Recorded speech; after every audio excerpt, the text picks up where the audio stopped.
Ukraine repelled a massive Russian motorized assault in the Pokrovsk direction, revealed the Ukrainian president on Thursday, addressing journalists at a press conference.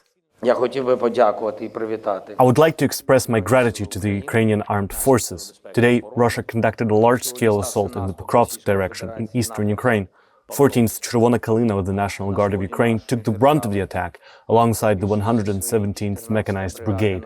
While preparing for the Russian assault, Ukrainian defenders managed to completely wipe out the attacking force.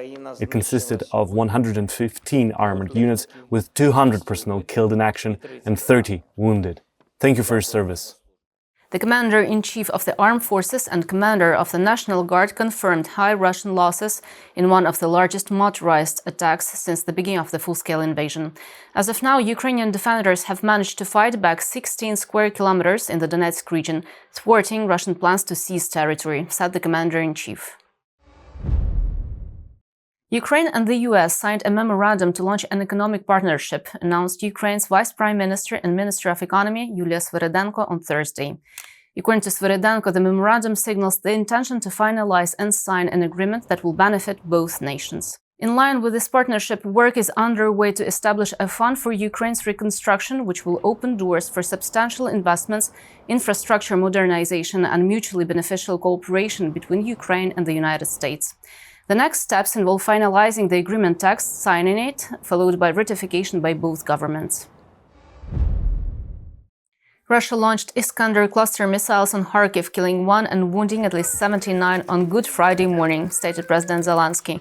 According to him, this is just another example of Moscow's blatant disregard of human lives, with the attack coming once again on a religious holiday.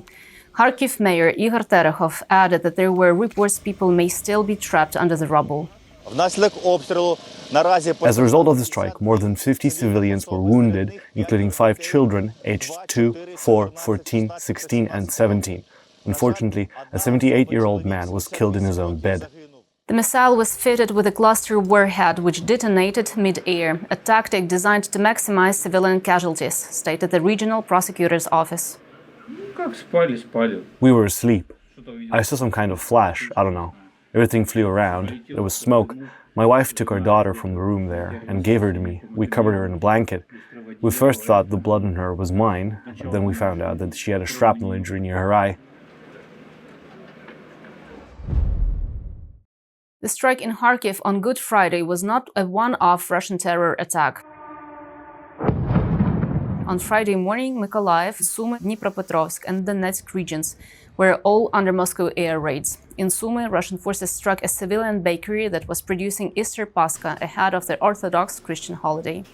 As a result, a civilian driver was killed, with his body being recovered from under the debris. At least one other person was injured. In Mykolaiv, Russian forces targeted a privately owned storage house. According to the State Emergency Service, an unidentified Russian strike drone set the facility ablaze.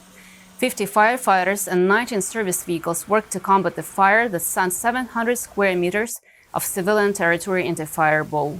Fortunately, no civilian casualties were reported at the scene.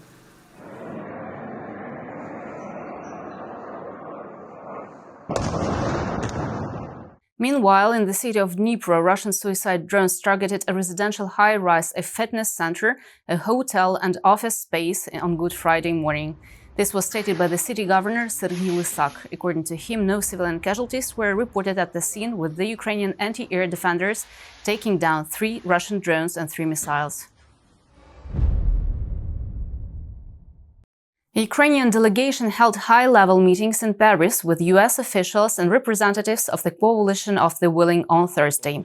The talks centered around a push for a peaceful resolution to the war, reported the Ukrainian Defense Minister Rustem Umerov on Facebook. In bilateral talks with the American delegation, including Secretary of State Marco Rubio and presidential representatives Witkoff and Kellogg, the Ukrainian side reaffirmed they seek a full and unconditional ceasefire, the same as with the American proposal Kyiv had agreed to back on March 11 in Jeddah. A separate multilateral meeting also took place with France, the United Kingdom and Germany, where Ukrainian officials emphasized the importance of returning kidnapped children and releasing prisoners of war.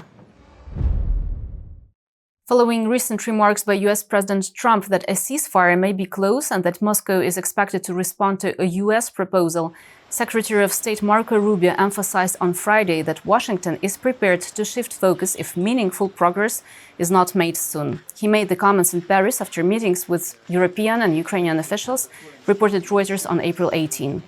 Rubio said that unless there were clear indications that a deal is possible, President Trump will be informed that negotiations are no longer a realistic option. We're not going to continue with this endeavor for weeks and months on end. So we need to determine very quickly now, and I'm talking about in a matter of days, whether or not this is doable over the next few weeks. If it is, we're in. If it's not, then we have other priorities to focus on as well. So if they're serious about peace, either side or both, we want to help. If it's not going to happen, then we're just going to move on. China is allegedly supplying Russia with gunpowder and artillery, according to the Ukrainian president. This was stated during a press conference on Thursday. Zelenskyy posited that Ukrainian intelligence received new information indicating that China may be supplying Russia with military materials. Additionally, Chinese entities are reportedly involved in weapons manufacturing on Russian territory. It's important information. It's not very pleasant. We finally received information that China is supplying weapons to the Russian Federation, and we are ready to talk about it in detail. Today, we have general information from the security service, from intelligence about gunpowder, artillery. Actor Liev Schreiber and singer Eugene Guts baked traditional Ukrainian Easter paska from wheat produced in the formerly mined area of the Kharkiv region. The two participated in a special baking session in the Ukrainian restaurant Veselka in New York City on April 15th.